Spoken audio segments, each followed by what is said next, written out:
Assalamualaikum warahmatullahi wabarakatuh.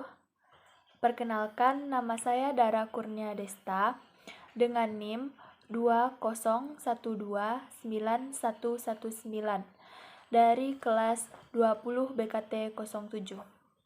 Baiklah, pada kesempatan kali ini saya akan mencoba menjelaskan sebuah materi yang telah kita pelajari selama satu semester ini, yaitu materi pertemuan ke-16 tentang surat resmi. Baiklah, pada materi surat resmi ini, saya akan membahas beberapa poin-poin tentang surat resmi, seperti pengertian, fungsi, jenis, dan ciri-ciri surat resmi. Baiklah, langsung saja. Yang pertama adalah tentang pengertian surat resmi. Surat resmi adalah surat yang digunakan untuk keperluan formal atau resmi oleh pihak-pihak tertentu, baik perorangan, lembaga, organisasi, atau instansi tertentu, untuk saling berkomunikasi satu sama lain secara formal. Surat resmi dibuat dengan kaidah dan aturan yang telah ditentukan, misalnya penggunaan bahasa baku. Isi surat harus efektif dan jelas, dan dibuat dengan cermat sesuai keperluannya. Meskipun surat resmi sering digunakan untuk keperluan pribadi, surat resmi tersebut tetap dibuat sesuai dengan aturan tertentu. Salah satu contoh surat resmi yang digunakan secara pribadi adalah surat undangan pernikahan. Untuk selanjutnya adalah tentang fungsi surat resmi. Surat resmi memiliki fungsi yang tidak dapat kita temukan pada jenis surat lainnya. Misalnya, yang pertama adalah sebagai sarana informasi atau pemberitahuan mengenai hal-hal tertentu yang disampaikan oleh satu pihak kepada pihak lainnya. Misalnya, penyampaian gagasan atau pemikiran. Yang kedua adalah surat resmi dapat berfungsi sebagai bukti tertulis atau otentik dalam bentuk dokumen, di mana isinya dapat dipercaya dan dipertanggungjawabkan. Yang ketiga, sebagai pedoman kerja dalam melakukan suatu kegiatan atau aktivitas, di mana surat resmi tersebut berisi tentang langkah-langkah kerja untuk pekerjaan tertentu. Yang keempat adalah sebagai alat untuk pengingat bagi si penerima surat, baik itu perorangan, organisasi, atau lembaga. Itu sebabnya surat resmi perlu didokumentasikan agar dapat digunakan sebagai data di kemudian hari.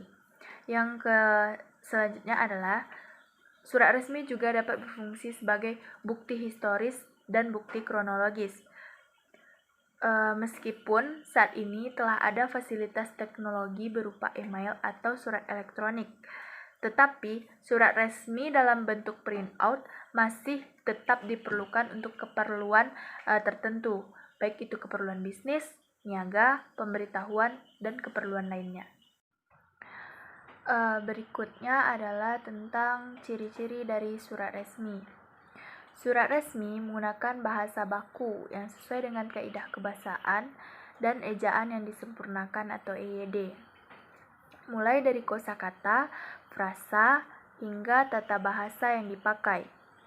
Surat resmi dibuat dengan bahasa yang singkat, padat, dan efektif, serta mudah dimengerti maksud dan isinya. Yang ketiga, surat resmi tidak menggunakan bahasa implisit, tapi menggunakan bahasa eksplisit. Apa itu bahasa eksplisit? Bahasa eksplisit adalah makna dan isi penyampaian secara langsung, tetapi makna dan isinya dapat diketahui. Sedangkan implisit adalah penyampaian secara tidak langsung, di mana maksud dan isinya terkesan tidak jelas. Yang keempat adalah dibuat dalam bentuk full block atau semi block. Yang kelima, terdapat kop surat yang menyebutkan pihak yang mengeluarkan surat resmi tersebut, misalkan dinas pendidikan atau instansi lainnya. Di dalam surat resmi selalu dicantumkan nomor surat, perihal, tanggal, alamat tujuan, dan lampiran bila ada. Surat resmi membutuhkan stempel atau cap khusus untuk kondisi tertentu. Yang kedelapan, surat resmi bentuknya sistematis dan dibuat sesuai aturan yang baku. Berikutnya adalah tentang macam-macam dari surat resmi. Yang pertama adalah surat keputusan. Surat resmi ini bertujuan untuk menyampaikan keputusan dari atasan mengenai hal-hal yang selama ini belum jelas. Umumnya, surat keputusan berhubungan dengan suatu instansi atau lembaga. Misalnya, surat keputusan pengangkatan pegawai. Yang kedua adalah surat permohonan. Surat permohonan ini digunakan ketika suatu pihak menyampaikan suatu permohonan kepada pihak lain. Misalnya, surat permohonan bantuan dana, surat permohonan perceraian, dan lain-lain. Yang ketiga adalah surat perintah. Surat resmi yang isinya memberikan instruksi kepada bawahan, misalnya surat perintah perjalanan dinas, surat perintah untuk lembur, dan lain-lain. Yang keempat adalah surat kuasa. Surat resmi yang isinya memberikan kuasa atau wewenang kepada pihak lain, misalkan surat kuasa untuk pembayaran pajak, surat kuasa pengambilan uang di bank, dan lain-lain. Yang kelima adalah surat panggilan atau undangan. Surat yang digunakan untuk memanggil atau mengundang seseorang untuk keperluan tertentu. Misalnya surat panggilan kerja atau surat atau undangan pernikahan dan lain-lain. Baiklah, selanjutnya adalah tentang struktur dari surat resmi. Seperti yang kita ketahui dari pengertian surat resmi tersebut, ada beberapa hal penting yang harus dilengkapi agar memenuhi kriteria dari surat resmi tersebut. Biasanya yaitu adanya kop surat atau kepala surat. Kepala surat ini biasanya berisi tentang logo instansi atau lembaga, nama instansi atau lembaga, nomor telepon, dan email instansi atau lembaga. Yang kedua adalah nomor surat. Surat resmi dilengkapi dengan nomor surat. Ini berfungsi untuk mengetahui berapa banyak surat yang telah dikirim dalam satu bulan. Yang ketiga adalah tanggal surat. Tanggal surat ini ada pada surat resmi, berfungsi untuk mengetahui kapan surat resmi ini dibuat. Selanjutnya, lampiran atau hal.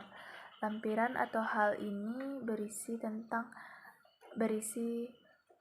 sebagai pendukung dari surat resmi tersebut. Selanjutnya adalah ada alamat tujuan. Alamat tujuan diberikan pada surat resmi sebagai penentu kemana tujuan surat ini akan diberikan. Selanjutnya ada salam pembuka. Setelah salam pembuka ada isi surat. Isi surat ini adalah bagian utama dari surat resmi yang akan biasanya berisi tentang informasi untuk apa surat resmi ini dikirimkan. Yang kedelapan ada salam penutup. Yang kesembilan ada tanda tangan pengirim surat. Yang 10 ada tembusan. Demikianlah penjelasan singkat saya tentang materi surat resmi. Jika ada kata-kata saya yang salah atau kurang berkenan dalam video ini, saya meminta maaf. Assalamualaikum warahmatullahi wabarakatuh.